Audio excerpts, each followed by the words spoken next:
नमस्कार, मी Renuka. News 18 लोकमतच्या Facebook आणि YouTube लाईव्हमध्ये तुम्हा सगळ्यांचं स्वागत. अगदी सुरुवातीला तुम्हाला सगळ्यांना शुभ दीपावली आणि ही दीपावली तुम्हा सगळ्यांना आनंदात आणि सुख समृद्धीची राहो अशा शुभेच्छा व्यक्त करते. आणि आजचा दिवस खूप महत्त्वाचा, कारण गेल्या 2-3 दिवसापासून तुम्ही काय, मी काय, आपण सगळेजण फराळ भरपूर खात असणार आहोत.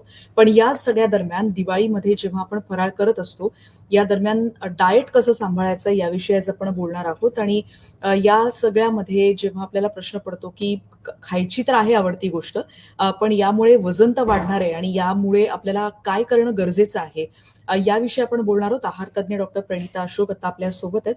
त्यांना पण या चर्चेमध्ये सहभागी करून घेऊयात आणि तुमच्याही प्रश्नांची वाट बघतोय. कमेंट बॉक्समध्ये तुम्ही तुमचे प्रश्न विचारू शकता आणि या चर्चेमध्ये तुम्ही देखील सहभागी होऊ शकता. तुम्हाला देखील या संदर्भात काही प्रश्न असतील तर त्याचा जरूर उल्लेख करून मी यामध्ये तुमचे प्रश्न देखील घेऊ शकेन. त्यामुळे कमेंट बॉक्समध्ये तुमच्या प्रश्नांची नक्की वाट बघते. आपण स्वागत करूया. डॉक्टर आता आपल्या सोबत आहेत. डॉक्टर, तुमचं खूप खूप स्वागत. शुभ दीपावली. शुभ दीपावली. सगळ्यांना माझ्यातर्फे शुभ दीपावली. हो.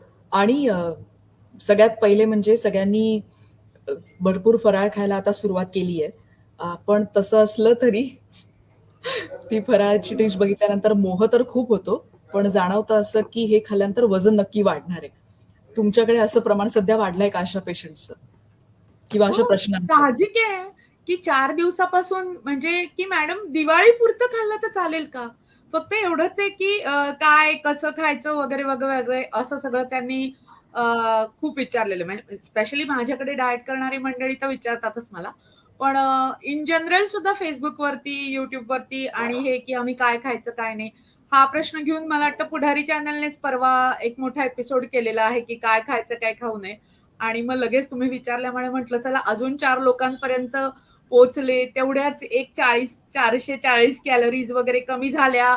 वजन वाढलं नाही दिवाळी खाऊन सुद्धा. तर हा लाईफ आपला सक्सेसफुल आहे असं म्हणायला काहीच हरकत नाही. खरंय. आणि म्हणजे फराळ जरी दिसत असला तरी त्याच्यामध्ये मैदा असतो, साखर भरपूर असते आणि असतं. डाळीचं पीठ आहे. या सगळ्यामध्ये त्यामुळे टेन्शन खूप असतं. तुम्हाला काय वाटतं, की या फराळाविषयी ज्याच्यासाठी घरातल्या सगळ्या महिला खूप मेहनत करत असतात, हे सगळं तळलेले पदार्थ आहेत. याचं पोषण मूल्य किती असतं? आता पोषण मूल्यांची जर का गोष्ट घेतलीस तू समजा, तर साधारणपणे मी तुला आपण बघ चितळ्यांचे पेढे घेतो, छोटेवाले पेढे असतात बरोबर आहे. एक पाव किलो मध्ये साधारण एक 15 किलो पेढे बसतात आपले. पाव किलो म्हणजे किती झाले? 250 ग्रॅम झाले, बरोबर आहे की नाही? त्याच्यात खवा असतो आणि ते गोड असतं. हे अशा प्रकारचंच खाद्य गोड म्हणजे आपण करतोय आता सध्या. तर साधारण त्या पेढ्यांची, एका पेढ्याची कॅलरी जर का आपण कन्सिडर केली, तर ती साधारणपणे 6 त्रिक 18 म्हणजे 200 कॅलरी तोच एक छोटा पेढा देतो, बरोबर आहे. आणि त्या 200 कॅलरीज मध्ये आपली जी काही साधी गोष्ट म्हणजे रोज माणूस पोळी खातो, साधी पोळी आपली फुलका पोळी जे काय असेल ती जर 30 ग्रॅम असेल तर साधारणपणे त्याच्यात 100 कॅलरीज असतात. ओके. सो एक पेढा इज इक्वल टू 2 पोळ्या आहेत. आता प्रत्येकाने आपली कॅलरी कॅल्क्युलेट करायला सुरुवात केली असेल नक्कीच.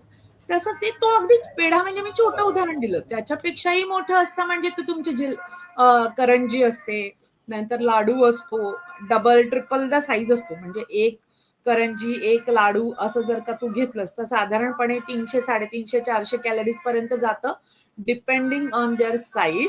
पोळीची कॅलरी आहे साधारण 30 ग्रॅम पोळीची कॅलरी आहे 100 कॅलरीज.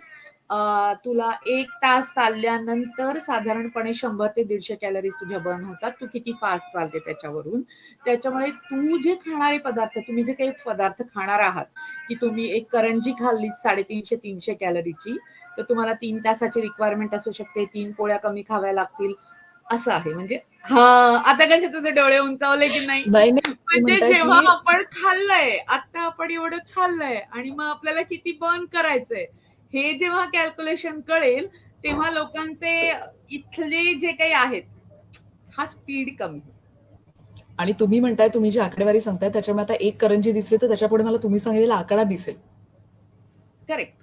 कारण साधारण आपली करंजी जी असते ना, बघ तूच कॅल्क्युलेट कर. म्हणजे तू पावशेर करंजी घेतली, 4 पण बसत नाही. बरोबर आहे. 4 ते 5 पण नाही बसत. कारण त्याची हेवी वेट आहे ते. लक्षात घे. तर ती कॅलरीच्या कॅल्क्युलेशन प्रमाणे जर का ते 4च बसतात, तर एक कितीची झाली? 60 ची झाली. बरोबर आहे. 60 गुणिले 6 किती झाले? 950 झाले. सोपं कॅल्क्युलेशन आहे. त्याच्यामुळे त्याची काळजी करायची कारणच नाहीये. बर्न करायला काय काय करणार आहात सांगा. बरोबर. 1 म्हणजे तुमचं तास असं जिम म्हणणं आहे, की केली खा तर भरपूर, पण पुढे काय करणार 350 आहात त्याच्यावर 400 डिपेंड कॅलरीज आहे. म्हणजे एका करंजीसाठी तासभर जिम, 2 ते 3 तास चालणं एवढं करावं लागेल किंवा एका करंजीसाठी साधारण 3 ते 4 पोळ्या असं धरून चल. त्याच्यामुळे त्याप्रमाणे स्वतः कॅल्क्युलेट करा आणि मग ठरवा, की आपल्याला किती आणि कसं खायचंय. जर खायचंय तर आपल्याला ते प्रमाणात खाल्लं, त्याच्या बदल्यात आपलं जर का जेवण असेल, ते स्किप केलं, कमी केलं किंवा त्याच्या जागी थोडंसं काहीतरी आपण जे म्हणतो, की एखादी पालेभाजी, फळभाजी असेल किंवा आपण साधा चिवडा त्याच्यापेक्षा प्रेफर केला त्या दिवाळीच्या खाण्याला. ॲक्चुअली तू मला सांग, आपण हे जे काही आपण फराळाचं करतो किंवा ही आपली एक संस्कृती आहे जी त्या वातावरणाला पकडून धरलेली आहे. बरोबर आहे. पण आता खरंच दिवाळी असं वातावरण वाटतंय का? एवढी थंडी वाटतेय का तुम्हाला? की जेणेकरून तुम्ही तेवढं खाल्लेलं पचवू शकाल? त्यावेळेस पूर्वीच्या वेळेस तेवढी थंडी होती, ते वातावरण तसं होतं, तिथे तुम्हाला तेवढी गरज होती आणि म्हणून ते पचत होतं. आलं लक्षात? आता या बदललेल्या वातावरणानुसार आपल्याला तो आहार पण बदलायला पाहिजे. ते दिवाळीचे प्रकार पण बदलायला पाहिजेत. त्या दिवाळीचं सेलिब्रेशनचे जे काही प्रकार आहेत, ते थोडे तरी बदला. कारण तुमच्या घरात डायबिटीजचा पेशंट आहे आणि तुम्ही त्याच्यासमोर समजा एक करंजी, लाडू तुम्ही खाताय म्हणल्यावर नॅचरली ते खाणारच आहेत. सगळे शूट अप होणारे पदार्थ आहेत ते. सगळे तुमचे शुगर कारण आपण ते आपल्यालाच माहिती आहे आपण त्या मैद्यापासून बनवतो. बरोबर आहे. चुकीचं काही नाहीये लक्षात ठेव. पण बदललेल्या वातावरणानुसार, बदललेल्या परिस्थितीनुसार आपल्याला पण हे बदलणं गरजेचं आहे, की तेवढं तुम्ही खर्च करू शकता का? नाही करू शकत. तू करू शकते का? आता आज जर तू ठरवलं, की एक करंजी खाल्ली, एक लाडू खाल्लाय, मला 2 तास जिम करावं लागलं. Is it possible? नाही पॉसिबल. पुढचे काही दिवस आपल्याला डेफिशियंट डायट घ्यावा लागतो. तेव्हा ते डायट परत जागेवरती यायला सुरुवात होते. तसं चालणार असेल तर करा, पण माझं असं म्हणणं आहे, की एवढं वाढवूच नका ना, की जेणेकरून तुम्हाला दिवाळी संपली आणि काट्यावरती चढलात आणि त्याचं टेन्शन येईल. त्याच्यामुळे हे खाताना थोडंसं कॅल्क्युलेशन करा. स्वतःची नीड किती आहे? खरंच आपण एवढं स्पेंड करणार आहोत का? की खरंच आपल्याला एवढी गरज आहे का? आपल्याला शुगर आहे तरी पण आपण हे असं खाणं योग्य आहे का? हे सगळं आपल्याला त्याच्यात बघावं लागेल. एकदा डेंटिस्टकडे गेले होते आणि जेव्हा गप्पा सुरू होत्या, तेव्हा त्यांनी सांगितलं होतं त्यांना असं म्हटलं होतं, की तुम्हाला कोणत्या सीझनमध्ये तुमच्याकडे जास्त पेशंट्स येतात? तेव्हा त्यांनी असं म्हटलं होतं, की सगळ्यात जास्त पेशंट्स हे मकर संक्रांतीनंतर येतात, कारण तेव्हा दाताचे प्रॉब्लेम जास्त होतात. ओके. तुम्हाला अशासाठी प्रश्न विचारते, कारण फराळाच्या वेळेला भरपूर खाल्लं जातं आणि ह्यानी दिलं, त्यांनी दिलं म्हणून त्याचं प्रमाण वाढतं. कोणी प्रेमाने देत असतं, नाही म्हणता येत नाही, हे त्याच्यामागचं कारण असतं. पण तुम्हाला अशा काही केसेस तुमच्याकडे आहेत का गेल्या काही वर्षांच्या तुमच्या अभ्यासानुसार आणि तुम्ही या विषयात पीएचडी देखील केलेली म्हणजे तुम्ही फक्त डॉक्टर नाही आहात पण तुम्ही याच्यात आहार तज्ज्ञ आहात पण तुम्ही पीएचडी देखील केलेली आहे तुमच्याकडे असे पेशंट्स या दरम्यान किती येतात आणि त्यांचं वजन या दरम्यान जे खाल्लेलं असतं किंवा जे तळलेले पदार्थ आहेत ज्याच्यात मैदा साखर सगळं आहे त्याच्यामुळे किती पेशंट्स येतात आणि त्यांचं वजन किती वाढलेलं असतं. नवीन एंटर होणारे पेशंट्सने आधीच सांगितलेलं असतं. इन्क्वायरी केलेली आहे, पण आम्ही दिवाळीनंतर जॉइन होणार. त्याच्यामुळे ओरिजिनल वजन किती होतं हे नाही सांगतात. जे आधी एंटर झालेले आहेत आणि ज्यांना दिवाळी खायची आहे, त्यांना ॲटलीस्ट एवढं सांगितलं जातं, की आतापर्यंत तुम्हाला सगळं शिकवलेलं आहे. त्याच्यामुळे आता जे काही वजन येईल, हे निदान वाढू तरी देऊ नका. पुढचं कमी करण्याचं काम आपण शिकवलेलं आहे. बरोबर आहे. आणि ऑलरेडी ज्यांचं वजन कमी झालेलं आहे, जे आपल्याकडून ट्रीट होऊन गेलेले आहेत, ते त्यांचं वजन नाही वाढू देत. कारण त्यांना तसं रिप्लेसमेंट मील आपण जे म्हणतो, की त्याला तुम्ही काय रिप्लेस करू शकता, त्याला कॉम्पेन्सेट कसे करू शकता, हे त्यांच्या रोजच्या आहारातून त्यांना सांगितलेलं आहे. त्याच्यामुळे ती वजनं वाढून येत नाही. हे अशा तिन्ही प्रकारच्या पेशंटचे रिपोर्ट असतात आपल्याकडे. आणि कॉम्पेन्सेशन म्हणजे काय मी तुला तेच म्हटलं ना, की ठीक आहे 2 दिवस खाल तुम्ही. तिसऱ्या दिवशी जेव्हा खाल तेव्हा तुम्हाला समजवायचंय स्वतःला, की आपण रेग्युलर डाएटवरती अजून येऊ शकत नाही. आपला जो आधीचा डाएट होता त्याच्यापेक्षा आपल्याला ॲटलीस्ट 20% to 30% कमी करावं लागणार आहे. जेणेकरून पुढचा 1 ते 2 आठवड्यात तुम्ही ते वाढलेलं वजन परत जागेवरती आणू शकाल. ज्यांना ती वाढण्याचीच भीती आहे, त्यांनी आत्ताच खाताना कॉम्पेन्सेटरी मील घ्या. म्हणजे जर का तुम्ही एखादी करंजी खाल्लीत किंवा एखादा लाडू खाल्लात, तर मला दुपारचं जेवण देऊ नको. अगदी चतकोर भाकरी किंवा पोळी किंवा घरी आपण केलेलं वरण असतं, ते सूप वगैरे म्हणून एक वेळेला तुम्ही घेतलत. तर एक वेळेचं ते कॉम्पेन्सेशन होतं आणि त्याच्यामुळे वजन वाढण्याची शक्यता कमी होते किंवा हेल्दी डाएट.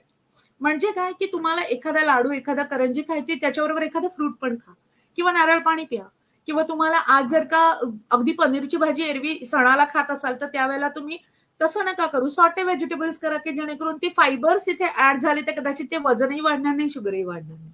सो तुम्हाला बदलत्या जीवनशैलीनुसार, बदलत्या वातावरणानुसार तुमचा डाएटही बदलावा लागणार आहे. ना की पूर्वीसारखं दिवाळीचं खाऊन तुम्हाला आता राहता येणार आहे. कारण तुम्ही तेवढा खर्च करत नाहीये. तुम्हाला खर्च करायची तयारी असेल, कॉम्पेन्सेशनची तयारी असेल, तर नक्कीच खाऊ शकता. आणि मी असं म्हणत नाहीये बिलकुल खाऊ नका. खा. पण त्या कॅलरीजवरती लक्ष ठेवा. तुमच्या रोजच्या जे काही आता तुम्ही व्यायाम करताय, जे कॉम्पेन्सेट करताय त्याच्यावरती पण लक्ष ठेवा, जेणेकरून तुम्हाला हे वाढणाऱ्या वजनाचा काटा बघण्याचं दुर्दैव लाभणार नाही.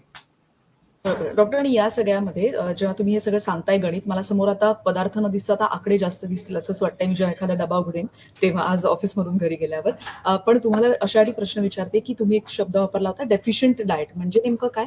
जसं तुम्ही आता सांगितलं की तुम्ही काय कॉम्पेन्सेट कराल त्याच्याशीच मिळता-जुळता शब्द आहे का? आणि तसं नसेल त्या शब्दाचा नेमका अर्थ काय? डेफिशियंट डाएट म्हणजे आता बघ ना, समजा तुला दिवसभरात 1800 कॅलरी खायच्यात, 1500 ते 1800 कॅलरीज खायच्यात. त्यातल्या जर का तुझ्या या फराळाच्या कॅलरीज 800-900 झाल्या, तर you can not have the meal of again 1500 calories. लक्षात आलं? मग त्या 1500ला त्या 100 मधून 900 मधून मायनस कर. उरलेलं किती आहे ते तू खाऊ शकते. म्हणजे काय उरलेलं जर का 500-600 हे असेल, तर त्याच्यामध्ये तू अगदी अर्धी पोळी किंवा थोडासा भात किंवा थोडीशी भाजी किंवा त्याच्याबरोबर फ्रूट आणि सॅलड सप्लिमेंट्स असं जास्त वाढवावं लागेल, ना की तुला रेग्युलर डाएटवरती यावं लागेल. याला कॉम्पेन्सेटिव्ह मील. तुम्ही हे सांगताय म्हणून ते आत्ता जरी सोपं वाटत असलं तरी हे लक्षात नेमकं कसं ठेवायचं? म्हणजे कशामध्ये काय पोषण मूल्य आहेत आणि काय खाल्ल्यानंतर काय खायला नको, जेणेकरून आपण आपल्या तब्येतीची या दिवसात पण चांगली काळजी घेऊ शकू. काळजी घेऊ शकते.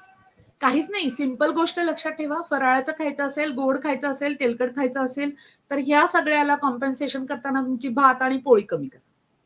मेन कार्ब्स कमी करा, कारण तिकडे गोड आलेलंच आहे तुमच्या खाण्यामध्ये, बरोबर आहे. मग काय वाढवायचंय तर तुम्हाला थोडं सॅलड वाढवा, ताक वाढवा. त्याच्यानंतर तुम्हाला सांगते आपण फायबर्स म्हटलं म्हणजे तुला मी म्हटलं की सॅलड्समध्ये वेगवेगळे प्रकार यावेळी ती खाण्याची योग्य वेळे जर का तुम्ही फराळ करत असाल तर ते सॅलडचे प्रकार जर का घेतलेत विदाउट ड्रेसिंग, लिंबू किंवा दही चालतं. त्या ड्रेसिंगनी परत डबल द कॅलरीज करता तुम्ही. ड्रेसिंग पण घातक आहे. तर हे कॉम्पेन्सेट केलं तुम्ही, बरोबर आहे. किंवा संध्याकाळचं मील एकदम कमी करून टाकलं. घरातलं मुगाचं कढण वगैरे जे असतं एक वेळेला, ते तुम्ही तूप सूप आणि हे असं म्हणून घेतलं, तर बरोबर तुझ्या ते कॅलरीज कट डाऊन होतात. आणि फ्रुट्स खाल्ले की बिंजिंग पण कमी होतं, की मी 1 पेढ्याच्या ऐवजी 4 पेढ्यांच्या ऐवजी एका पेढ्यावरती येऊ शकते. किंवा आपण ड्राय फ्रुटचाच लाडू म्हणजे जो हेल्दी असतो, कमी गोड असतो, अशा प्रकारच्या मील रिप्लेसमेंटला, ना की बेसनचा लाडू जो फुल ऑफ कॅलरीज येईल. त्यापेक्षा ड्रायफ्रुटचा लाडू ज्याच्यामध्ये खजूर टाकले त्याचं अशा प्रकारचं गोड जर का दिलं किंवा तुम्ही जेव्हा एक सर्व्ह करताल, तुम्ही फराळाचं ताट सर्व्ह करता, त्याच्या शेजारी एक फ्रूटचं बॉल पण सर्व्ह करा. So that people will compensate for that. तुम्ही बोलतानाच जेव्हा हे सगळं उदाहरण दिलं तेव्हा तुम्ही पोळी आणि भातावर तुम्ही म्हणाला होतात की ते तुम्ही कमी करा. याच्यामध्ये काय असतं आणि जे आपण टाळता येऊ शकतो या दिवसामध्ये एरवीच्या पोळी आणि तुलनेमध्ये? पोळी आणि भात हे एनर्जी म्हणजे पोळी आणि भाताशिवाय जेवणच होत नाही ना आपलं. तो मेजर कार्बचा पार्ट आहे. कार्बोदकांचा मेजर पार्ट आहे. आपण जे काही गोड खातोय त्यात पण कार्बोदक आहेत. म्हणजे त्या कार्बोदकांना रिप्लेस कोण करू शकतं ते हे करू शकतात. म्हणून ही कार्बोदकं कमी करा आणि मग लाडू खा. म्हणजे मग तुम्हाला तेवढा तरी निदान प्रॉब्लेम येणार नाही की आपलं शूट होईल वजन. सगळ्या पदार्थांमध्ये फक्त ते पदार्थ नसतात, त्याच्यामध्ये भरपूर प्रेम असतं आणि त्याच्यामुळे तुपाचा देखील प्रचंड वापर केलेला असतो. तेलाचा तर असतो तूप पण चांगलंच आहे. तेच मला विचारायचं होतं, कारण जसं पोळी आणि भाताचा जसा प्रश्न येतो तसं फराळातल्या तुपाचा पण प्रश्न येतो. तुपाशिवाय ते ऍसिमिलेटच होणार नाहीये. तू लाडू विदाऊट तुपाचं खाऊ शकत नाही. बरोबर आहे की नाही? मी प्रमाण म्हणतेय. मी प्रकार नाही म्हणते, मी प्रमाण म्हणतेय. शेवटी प्रमाणावरती जर का भर दिला तर तुला त्या प्रकाराचा त्रास होणार नाहीये. त्याच्यामुळे प्रमाण आणि प्रकार हे 2 वेगवेगळे प्रकार. लोक काय करतात, घाबरतात कशाला? तुला मी सांगते, एक उदाहरण देते. तुम्हाला सगळं डायबिटीज डिटेक्ट झाला, बरोबर आहे? लोक लगेच गोड, भात, बटाटा बंद करतात. करेक्ट? पण त्या गोड भात आणि बटाट्यामध्ये भात जो आहे, हा भात काही फार वाईट नाहीये. भाताने पण वजन कमी होत आहे. बरोबर आहे. पण त्या भाताचं प्रमाण किती घेतोय याच्यापेक्षा लोक त्याचा नाही, भात खाणं चुकीचं आहे. भात खाणं चुकीचं नाही. भात किती खाणं चुकीचं आहे. बटाटा किती खाणं चुकीचं आहे. बटाटा खाल्ला जरी तरी तू त्याला कॉम्पेन्सेट करायला मटार बटाटा घे, फ्लॉवर बटाटा घे, अजून काहीतरी गाजर बटाटा त्याच्यामध्ये ऍड करू शकते. त्याला ते फायबर्स कॉम्पेन्सेट झाले की एवढा त्रास होणार नाही. लक्षात आलं? त्याच्यामुळे प्रकार हे महत्वाचे आहेत आणि प्रमाण हे महत्वाचं आहे. ते काय घेते आणि किती घेते या दोघांचा बॅलन्स जेव्हा होईल, म्हणजेच मी जे म्हणते की बॅलन्स डाएट जेव्हा होईल तेव्हा हा प्रकार हे जो काही स्थूलता किंवा ओबेसिटी किंवा दिवाळीची भीती हे वाटण्याचं काही कारण नाहीये. मी पण चकली खाते. मला आवडते चकली. चकली म्हणजे आपला जीवकी प्राण आहे. त्याच्यामुळे चकली नाही खायची असं नाही होत. त्याला बरोबर. कॉम्पेन्सेट कर. म्हणजे चकली खाल्ल्याचं दुःख होणार नाही. बरोबर. पण यामध्ये जेव्हा घरातले पदार्थ असतात तेव्हा आपण ते खाऊ शकतो, की सगळे पदार्थ घरातलेच वापरलेले आहेत. म्हणजे त्याच्यामध्ये जे इन्ग्रेडियंट्स आहेत. पण जेव्हा कोणीतरी प्रेमाने आपल्याला काहीतरी खायला देतं किंवा मिठाई ज्याच्यामध्ये आपण म्हणतो, की त्याच्यात काय घातलंय हे त्या दुकानदारालाच माहिती असतं. अशा वेळेला त्याचं प्रमाण किती असतं? कारण समोरचा तर म्हणत असतो, की हे घे किंवा तुम्ही प्रेमाने दिलेलं असतं. पण अशा वेळेला काय काळजी घ्यायला पाहिजे? आणि त्याच्याबद्दल म्हणजे जसं आपण म्हणतो, की आपल्याला थोडी ना माहिती आहे, की त्याच्यामध्ये काय पदार्थ वापरलेले आहेत. याच्याबद्दल कसं सजग राहता येईल आणि ते प्रमाण नेमकं किती असायला पाहिजे? हां. आता मी जे इन्सिस्ट करते हे प्युअरली आपण जे काही दिवाळीचे पदार्थ करतो, जे घरात करतो की नाही, लाडू, करंजी, चिवडा, चकली हे म्हणतीये. त्याला रिप्लेसमेंट म्हणून चॉकलेटचे बॉक्स, मिठाईचे बॉक्स जे खव्यापासून तयार केलेली आहे, बाहेर तयार केलेली आहे, ते नका करू. निदान एवढं तरी स्वतःवरती कंट्रोल ठेवा, की दिवाळी सेलिब्रेट करतोय. त्याच्यामुळे दिवाळीचे पदार्थ खायचे आहेत, ना की चॉकलेटचे बॉक्स, मिठाईचे बॉक्स. कारण ते जे काही आहे ना, दिवाळीचे पदार्थ जे काही करतोय, ती चकली घेतली समजा, भाजणीचं पीठ आहे. प्रोटीन्स आहेत त्याच्यात, तळतोय, फॅट येतं त्याच्यात, कार्बोदकं पण त्याच्यात असतात. हा सगळा खजीना आहे. वडापाव सारखंच चकलीचं पण पोषण मूल्य आहे. माहितीये का तुला? त्याच्यानंतर जे काही आपण दुसरं घेतो ते लाडू घेतो. लाडूमध्ये तूप आहे, डाळीचं पीठ आहे, जेणेकरून आपल्याला चांगल्या कॅलरीज मिळतात त्याच्यातून. बरोबर. त्याच्यानंतर करंजी आहे. करंजीमध्ये नारळ आपण स्पेशली वापरतो. खोबऱ्याचा वापर करतो, ज्याच्यात लॉरिक ॲसिड असतं, जे आपल्याला इन्शुलिन रेझिस्टन्स कमी करायला मदत करतं, वेट लॉस करायला मदत करतं. पण त्याच्या हाय कॅलरीजमध्ये येतंय. नुसता नारळ खायला काही प्रॉब्लेम नाही. त्याच्यामुळे जेव्हा करंजीच्या स्वरूपात खाल, तेव्हा त्याचं प्रमाण कमी करा. खाऊ नका अजिबात म्हणत नाहीये. मी खाऊ नका हा माझा शब्द नाहीये. किती खायचं ह्याला स्वतःचं कॅल्क्युलेशन ठेवा. म्हणजे आपल्याला त्याचा त्रास होणार नाही. पण हे सगळं त्या आनंदाच्या मध्ये आनंद असतो, उत्साह असतो, त्याच्यामध्ये खाण्याचं प्रमाण देखील वाढलेलं असतं. तुम्हाला असं वाटतं हे कॉम्पेन्सेट नंतर होऊ शकतं? हो? का नाही होऊ शकत? करा सगळ्यांनी. मी जसं म्हटलं तसं. पुढच्या आहारामध्ये तुमच्या पोळी आणि भाताच्या कॅलरीज कट डाउन करा. Replace that with vegetables, green vegetables. त्याच्यानंतर सूप किंवा घरी केलेलं सूप परत. घरी केलेलं सूप, ना की मंचाव सूप किंवा चायनीज सूप असं नाही घ्यायचंय आपल्याला. घरी केलेलं सूप किंवा सॅलड्स त्याच्यामध्ये वापरा. चांगली सॅलड्स एका वेळेच्या भाजीचा वापर म्हणून करा. सूप मुगाचं कढण वगैरे असं सूप म्हणून घ्या आणि खूप हाय कॅलरीजच्या भाज्या खाऊ नका. जेणेकरून पनीर आहे किंवा छोले आहेत, राजमा आहे, असं घेऊ नका. थोड्या कमी कॅलरीज, लो आणि सिंपल कॅलरीजकडे जा. म्हणजे तुमचं वजन बरोबर कॉम्पेन्सेट होतं. काही प्रॉब्लेम नाही. दिवाळीचा कालचा पहिला दिवस झालाय म्हणजे धनत्रयोदशीच्या आधीपासूनच फराळाचे डबे तयार असतात. काल भरपूर फराळ खाऊन झाला असेल, आज थोडासा ब्रेक आहे असं म्हणू शकतो. पण तुम्ही जर आता तुम्हाला एक सांगितलं की येणाऱ्या 2 दिवसात फराळाचा डबा एकीकडे आहे आणि एखादी गृहिणी समोर या सगळ्याचं प्लॅन करत असेल, तर तिने काय चार्ट समोर ठेवला पाहिजे? म्हणजे फराळ तर आहेच, डबे भरलेले आहेत. तर काय करता येऊ शकतं? म्हणजे तिचं जेवणाचं सगळं प्लॅन काय?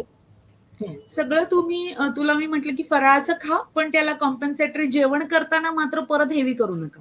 पनीरची भाजी सणसूद आहे म्हणून करू नका. छोले करू नका. राजमा करू नका. त्या हेवी कॅलरीजमध्ये जातात. ओके. आणि ज्या भाज्यांमध्ये बघ तू रेडीमेड पॅकेट्स असतात, ज्याच्यामध्ये बटर घालावं लागतं वरतून किंवा त्याच्या हाय कॅलरीज असतात, अशा रश्शाच्या भाज्या, ग्रेव्हीच्या भाज्या शक्यतो टाळा. इथे आपल्या मस्तपैकी तुम्हाला जर का एका बाजूला फराळ करतात मेथीची भाजी किंवा पालकाची भाजी किंवा ज्याच्यात फायबर छान आहेत अशी भाजी, अशा भाज्या घ्या आणि पोळी भाताचं प्रमाण कमी करा. मुगाच्या डाळीची खिचडी नुसती घेतली तरी चालणार आहे. तिथे पोळी नाही घेतली, बाकीचं काही नाही घेतलं तरी चालणार आहे. असे कॉम्पेन्सेटरी मील जेव्हा करा किंवा फ्रुट्स वाढवा त्याच दिवशी घरामध्ये किंवा सूप करा त्याच दिवशी आणि सॅलड्स वेगवेगळ्या प्रकारचे सॅलड्स त्यावेळेला करा. नेहमीसारखं जेवण घेऊ नका. कॉम्पेन्सेटरी मील म्हणजे तुम्ही फायबर्स आणि फ्रूट वाढवा तुमच्या जेवणात.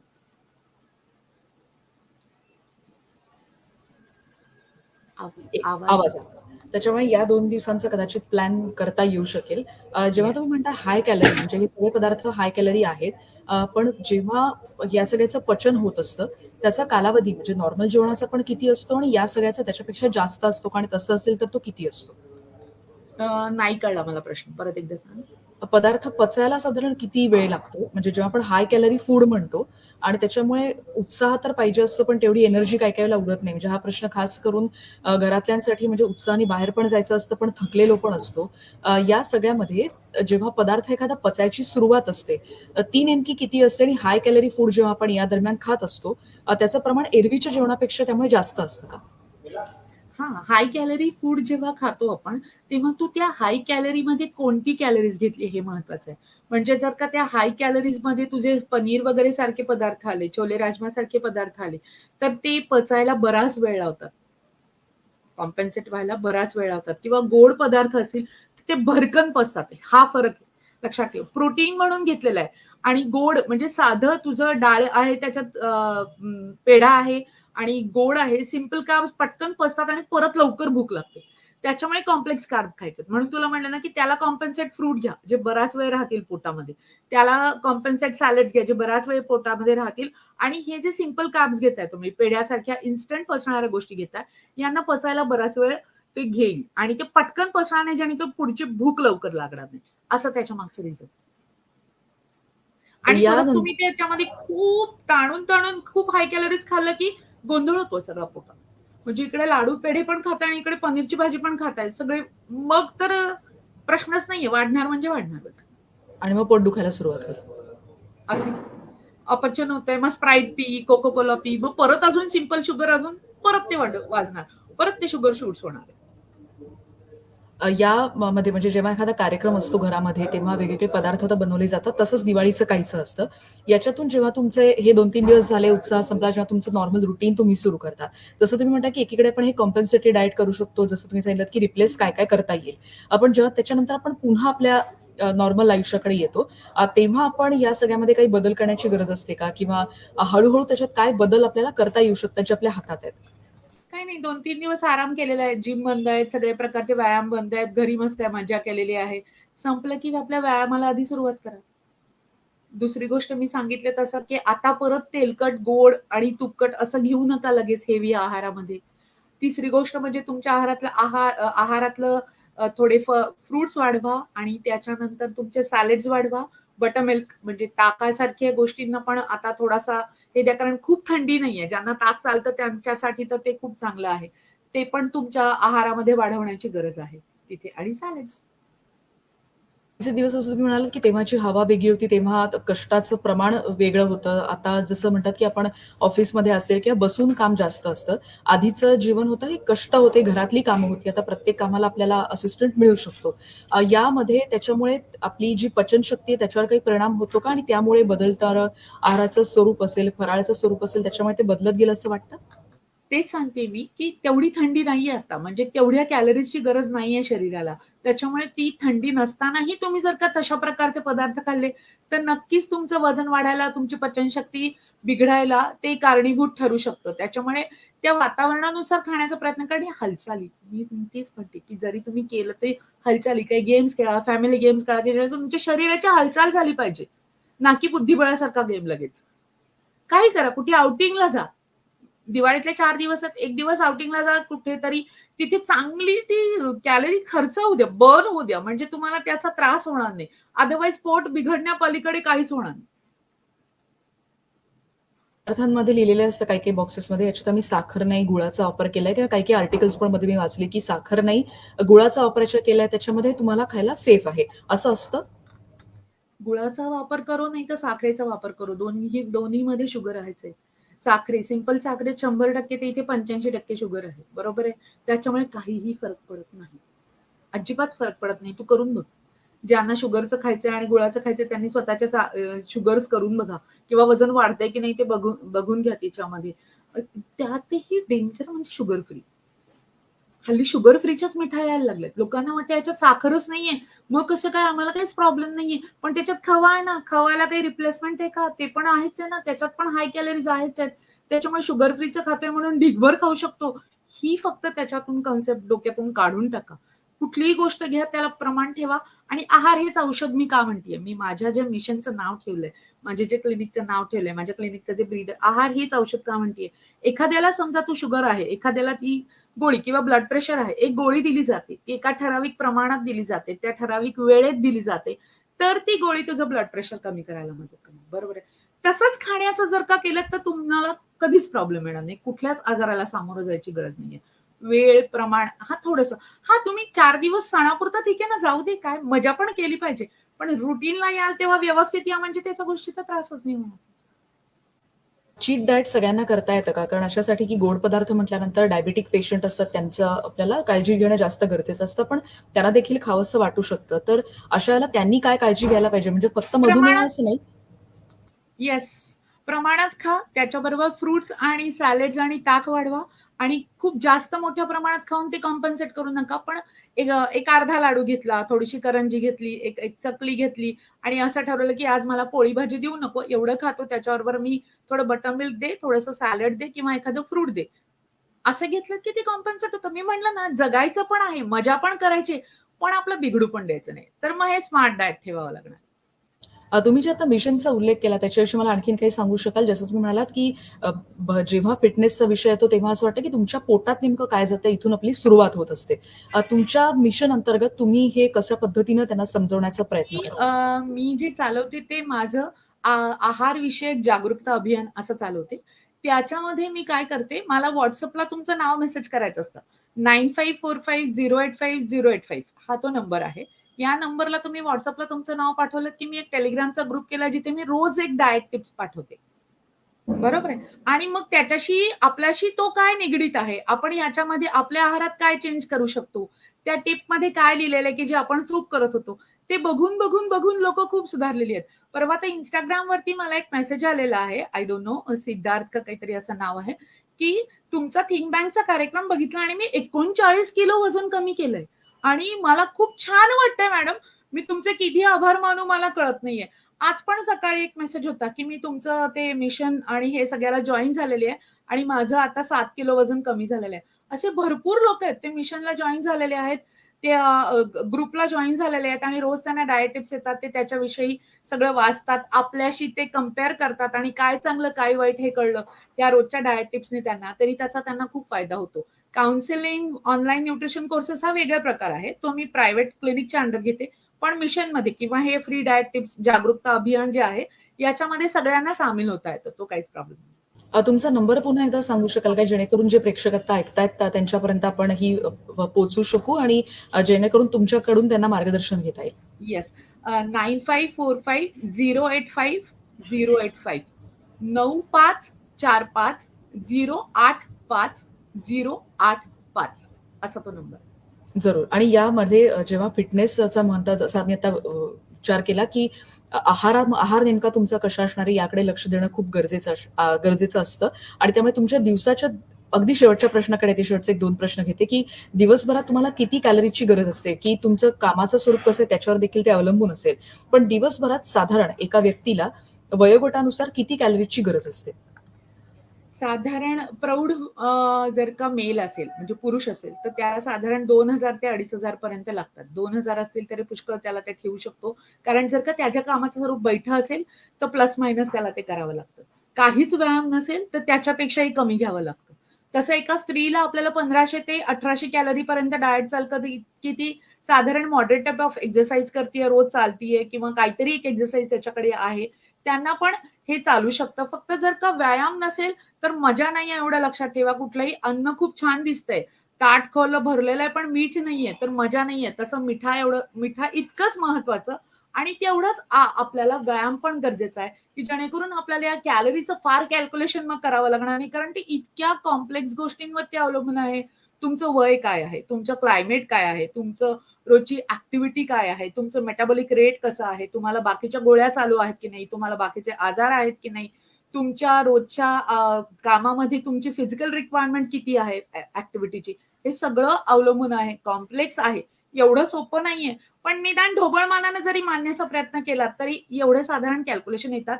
प्रेग्नंट बायकांना त्याच्यापेक्षा जास्त लागतं. लहान मुलांना पण त्याच्यापेक्षा जास्त लागतं. म्हातारी लोकं असतील तर त्यांना त्याच्यापेक्षा अजून थोडं कमी लागतं. कारण दिवसेंदिवस त्यांची ॲक्टिव्हिटी, मेटाबॉलिक रेट कमी होत चाललेला असतो. आपण क्रेव्हिंग असतं, ते थांबवता येत नाही आणि ते थांबायचं असेल तर काय करायचं मग? कारण समोरची व्यक्ती जर क्रेव्हिंग्ज खातीये. थांबवता येतात. तुम्ही जर का समतोल आहाराचा वापर केला तर तुमचे क्रेव्हिंग्ज थांबवता येतात. म्हणजे काय? तर प्रत्येक पोषण मूल्य तुमच्या आहारामध्ये ड्रायफ्रुट्स सारख्या गोष्टी पाहिजेत जिथे करून इसेन्शियल ऑइल्स मिळतात. तुमच्या आहारामध्ये फ्रुट्स पाहिजेत, व्हिटॅमिन मिनरल्स मिळतील. तुमच्या आहारामध्ये सॅलड्स पाहिजे, तुम्हाला फायबर्स मिळतील. तुमच्या आहारात गहू, तांदूळ, ज्वारी, बाजरी अशासारखे कार्ब्स पण, कॉम्प्लेक्स कार्ब पण पाहिजेत की जेणेकरून तुमचं शरीर ते इंधन म्हणून वापर करते. तुमच्या आहारात पालेभाज्या, फळभाज्या पाहिजेत आणि डाळींचा वापर पण पाहिजे की जेणेकरून तुम्हाला प्रोटीन सारखी पोषण मूल्य मिळतात, जेणेकरून तुम्हाला परत फायबर्स, विटॅमिन्स, मिनरल्स असं सगळं मिळतंय. आणि हे सगळं व्यवस्थित एका प्रमाणात ठराविक मिळालं, जे प्रत्येकाच्या तुला मी म्हटलं की कॅल्क्युलेशन नुसार अवलंबून असतं, की बरोबर ते वजन आपलं नियंत्रणात राहण्यात मदत मिळते. काय प्रॉब्लेम? एखाद मी वाचलं होतं, की साखरेची आपल्याला इतकी गरज असते, कारण आपल्या इतर अन्नपदार्थांमध्ये देखील त्या साखरेचं प्रमाण असतं. त्यामुळे तुम्ही जी अतिरिक्त साखर घेता, ती कदाचित तुम्हाला धोकादायक ठरू शकते. या शेवटच्या प्रश्नाकडे येते आणि त्याच्यात फक्त एक उपप्रश्न असा, की या सगळ्यामध्ये काही पार्टीचं देखील दिवाळी पार्टी असेल, त्याच्यात पण खूप पदार्थ असतात. आणि काही जण म्हणतात, की काही जण संकल्प करतात, की आता मी इंटरमिटेंट फास्टिंग किंवा केटो डाएटकडे जाणार आहे. या सगळ्याचं एक उत्तर तुमच्याकडे आहे का? किंवा तशा क्वेरीज तुमच्याकडे आल्या आहेत का? पार्टी असू द्या नाही ते काही असू द्या, आपल्याला काय खायचंय हे आपण ठरवायचंय, आपल्याला किती खायचंय हे आपण ठरवायचंय. आणि पार्टीवाल्यांना एक सांगते की एक काउंटर पाहिजे जिथे फ्रुट्स पाहिजेत, एक काउंटर पाहिजे जिथे छान छान सॅलड्स पाहिजेत, एक काउंटर पाहिजे जिथे आपल्याला चांगली पेय, म्हणजे आपण जे म्हणतो की ताकासारखं पेय, कोकम सारखं पेय, कमी गोड असलेलं पेय असं पाहिजे. हे कंपल्सरी ठेवा तुमच्या पार्टीत एक काउंटर. म्हणजे ज्यांना डाएट पण करायचंय, ज्यांना मजा पण करायची आहे आणि ज्यांना कॉम्पेन्सेट पण करायचंय, त्यांनी दोन्हीचा वापर योग्य प्रकारे केला तर पार्टी पण सक्सेसफुल होईल. कोणाला त्याचा पश्चाताप होणार नाही. हे जे किटो डाएट आणि इंटरमिटेंट फास्टिंग या सगळ्यामध्ये क्रेज वाढत ते चालली आणि त्याचे डाएट परिणाम सस्टेन देखील नाही राहू शकत. ज्या डाएट आपल्याला कायम फॉलो नाही करतायत, त्या डाएटना आपण फॉलो करणं चुकीचं आहे. कारण तू किती दिवस करशील? तू किटो डाएट 15 दिवस करशील, 20 दिवस करशील, तर स्वतः करून बघ. नुसतं नॉन-व्हेज खायचंय किंवा नुसतं पनीर खायचंय किंवा नुसतं प्रोटीन खायचंय आपल्याला म्हणतो तसं, उसळी खायच्यात. काही दिवसांनी ते बघून पण आपल्याला कसं तरी व्हायला लागतं. कारण बॉडीची गरज वेगळी आहे अगं. बॉडीला बॅलन्स डाएट पाहिजे. बॅलन्स डाएट नसेल ना, तर त्याच्यामध्ये काहीच समतोल आहार हे सगळ्यात महत्वाचं आहे. कालच पुस्तक रिलीज केलंय मी. Amazonला लिंक पण पाठवलेली आहे सगळ्यांना. अगदी त्याचा वापर करा, त्याचं व्यवस्थित वाचन करा. तुम्हाला कळेल मी काय म्हणतेय. पुस्तक कोणतं आहे मॅम? आहार हेच औषध. हे बघ, माझ्याकडे पुस्तक आहे. हे पुस्तक माझं कालच रिलीज झालंय. आहार हेच औषध. मधुश्री प्रकाशनाचं पुस्तक आहे. त्यांनी पण, ज्यांना ते पुस्तक अवेलेबल हवं असेल, त्यांनी मी जो नंबर सांगितलाय ना आपल्या याचा मगाशी क्लिनिकचा 9545085085, त्याला फक्त व्हॉट्सअपला मेसेज करा. मी तिथे पण लिंक पाठवून देईल त्यांना. Amazonची लिंक घेईल. ते त्यांचं ते परचेस करून वाचू शकतात स्वतःसाठी. तुमच्या सगळ्या बोलण्यातून फक्त एक जिस्ट काढते, तो बरोबर आहे का मला फक्त सांगा, की आजी आणि आई आतापर्यंत आपल्याला सांगत आले, की मूळ पिंड जो आहे, जो लहानपणापासून तुम्ही खात आलात, तो सोडू नका. बरोबर आहे? करेक्ट. तेच सोडू नका. कारण त्याच्यात जी मजा आहे ते बाकी कशातच नाहीये. मी म्हटलं ना, की वरण भात खाऊन जे काही पोट भरतं तूप आणि लिंबू पिळून, ते कुठल्याच गोष्टींनी भरत नाही. आणि जी लोकं त्याला घाबरतात त्या बिंजिंग वरती जातात. मग ते हातात येईल, समोर दिसेल ते खायचा प्रयत्न करतात. कारण आपल्याला पहिल्यापासून तसं बिंबवलेलं आहे. त्याची चव डेव्हलप झालेली आहे. आणि त्याच्यामुळे ती डेव्हलप झालेल्या चवीला जर का फाटा करण्याचा प्रयत्न केला, तर आजारांना निमंत्रण देतो. So much. तुमची या दिवाळीच्या दरम्यान फराळासंदर्भातल्या ज्या क्वेरीज असतात आणि थोडंसं टेन्शन असतं, बनवायचं पण असतं, खायचं पण असतं, पण थोडी धास्ती पण असते, की आपलं वजन वाढतंय. त्यामुळे तुम्ही या सगळ्या प्रश्नांची खूप दिलखुलासपणे आणि डॉक्टर म्हटल्यावर थोडं टेन्शन येतं, पण तुमची स्माईलवरूनच त्याचं थोडं टेन्शन जाईल असं वाटतंय. आणि तुम्ही सांगताय तो चार्ट कदाचित समोर ठेवून येणारे अगं 2 इतके दिवसात. प्रयोग करून झालेत ना पेशंटवरती, हजारो पेशंटवरती. आता डोक्यावरती 40,000 पेशंट ट्रीटमेंट घेत आहेत. सांग तू. जर का त्यांना मी टेन्शन मध्ये दाखवलं, तर मग त्यांना तो कॉन्फिडन्स नाही येणार आहे, की आपण करू शकतो आणि प्रत्येक जण करू शकतो. मी अजूनही सांगते, की माझ्याकडून स्टॅम्प पेपरवरती लिहून घ्या, तुम्ही करू शकता. फॉलो केलं तर रिझल्ट 100% आहेत. याच्याबद्दल काही शंकाच नाही. त्याच्यामुळे अगदी त्याच्याबद्दल काही शंका नाहीये. छान करा, मस्त खा, छान दिवाळी करा आणि कॉम्पेन्सेट मील घ्या.